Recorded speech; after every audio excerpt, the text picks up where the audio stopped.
Every once in a while you want to take a break, you want to ask certain questions that are life questions, why do we exist? That's too far-fetched, but I come from literature background, so somewhere these questions are very inherent in the way I've done my academics. I read this book for the first time about 10 years ago, and trust me, it's not 1 year that's passed in which I've not picked up this book, because there are very few books that every time you read, you get a different perspective, There's such a wide horizon of that particular book that every time you read, there's a different lesson that you learn. Waiting for Godot is actually one of those books. To give a background of this book, there are two very interesting things I'd like to tell you. There's a thing called myth of Sisyphus. It comes from Greek mythology. What that story says is that Sisyphus is punished by gods, and there's a boulder that he's asked to roll up on a mountain, only to see it fall back. And it continues, it's an eternal punishment that he's got. A lot of critiques, a lot of thinkers, philosophers compare that to a human life. That's what all of us do. We get up in the morning, brush our teeth, get dressed, go to office, work, eat, come back, sleep. Again we get up in the morning. So it's literally this monotonous routine that we have. Samuel Beckett, as per me, is one of the geniuses. And I was asked this question once by my friend that if there's one person who you want to meet who's perhaps dead, has to be Samuel Beckett, because this guy is so shrewd and so cruel that till now, he's never revealed who Godot really is.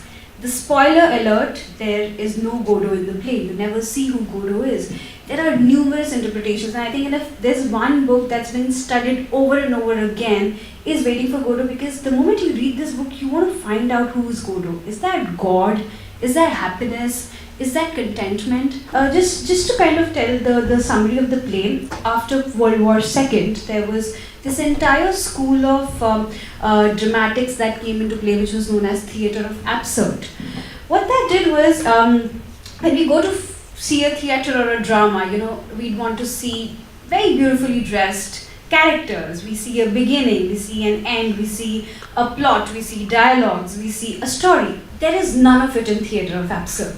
The moment the curtain is unveiled, you see two people standing in rags. That was the first shocker for people in Paris. When they saw it for the first time, they were so used to seeing grand sets that they couldn't realize it's a play which starts like that. It has four people. The characters' names are Latimer, Estragon, Pozzo, and Lucky. There's something very interesting about the names. All of these four names come from very different etymologies. Latimer is a Russian etymology, Estragon is a French etymology, Lucky is an American etymology, and Pozzo is an Italian etymology. The moment the characters are introduced to you, Beckett wants to tell you that, he's talking about something which is very universal. He's not talking about one nationality, or he's not talking about one particular continent. The play starts with the line, nothing to be done. It is all about hopelessness. It's all about monotony. There are these four people who want to attempt suicide, but they can't attempt suicide because of the difficulty of logistics of attempting suicide. They want to get separated from each other, but they can't get separated because they feel they're too dependent on each other. It has no story. It's with someone. Estragon wants to fit into his boots, and he's not able to. He takes Latimer's help. So there's a lot of interdependence that's shown, and it's beautiful because he gives so much of importance to a thing like a hat, a thing like a boot, a thing like a watch. And maybe what Beckett's trying to say is that we're all really trapped in some very minuscule things, on everyday practices, everyday routines, and probably we've forgotten why we're here, what's the purpose of our existence. There's a very interesting part in the play in which Pozzo, he loses his watch. And he's trying to find his watch, and it's really absurd because he says, I can hear a ticking sound. And then Latimer says, the ticking sound that you're hearing is that of your heart. It just sounds so humorous, but it is not, because Beckett is trying to say that, there is a time, there is a clock in your body, and you need to get away from this worldly timeline and concentrate on who you are. It's a play which is very circular. It starts with nothingness. Latimer and Estragon are waiting under a tree, and they want to meet Godot. And then there's a boy who comes in and he says that Godot's not going to come today. they start questioning, are we standing at the right spot? Is it the right time of the day when we're waiting for Godot? So it's almost like they're waiting for someone and that someone's never going to turn up. There are a lot of critiques that say that there is an endurance in the play.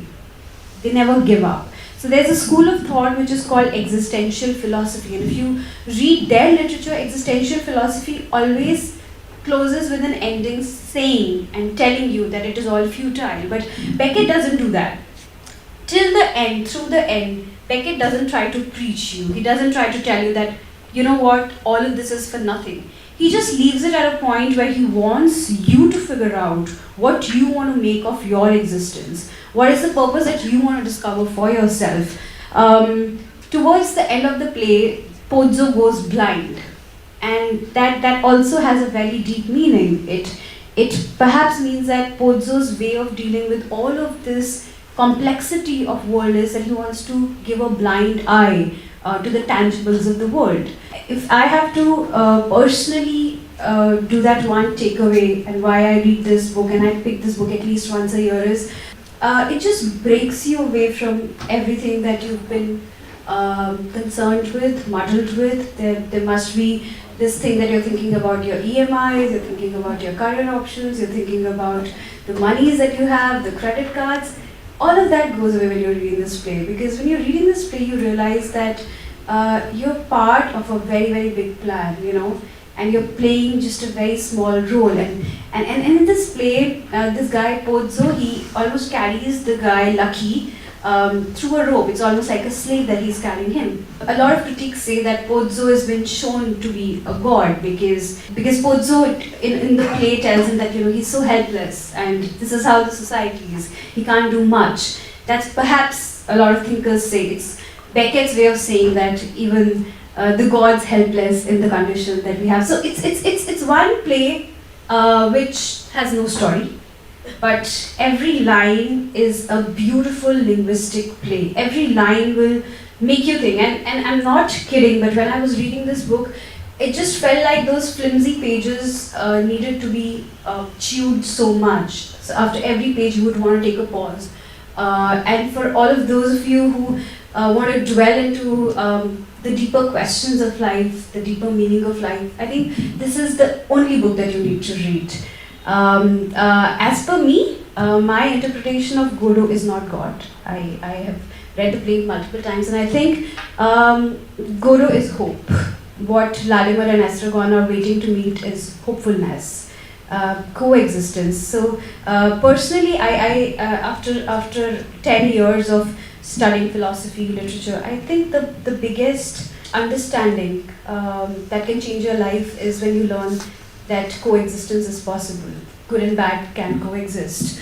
Right and wrong can coexist. I'm an introvert, but I can coexist with an extrovert. So I think this play, to me, is a lot about that hope. You hope that you'll make it through life. You hope that you'll make through all the odds, all the complexities, all the confusions of life. I think that's what's beautiful about the play. It has no lesson in the end. It has no meaning in the end. Please do not look out for answers because this play is just going to ask you questions. But trust me, when you read those questions, the whole journey that will start in your mind to look out for those answers, that is what the most beautiful part about this play is. Thank you so much.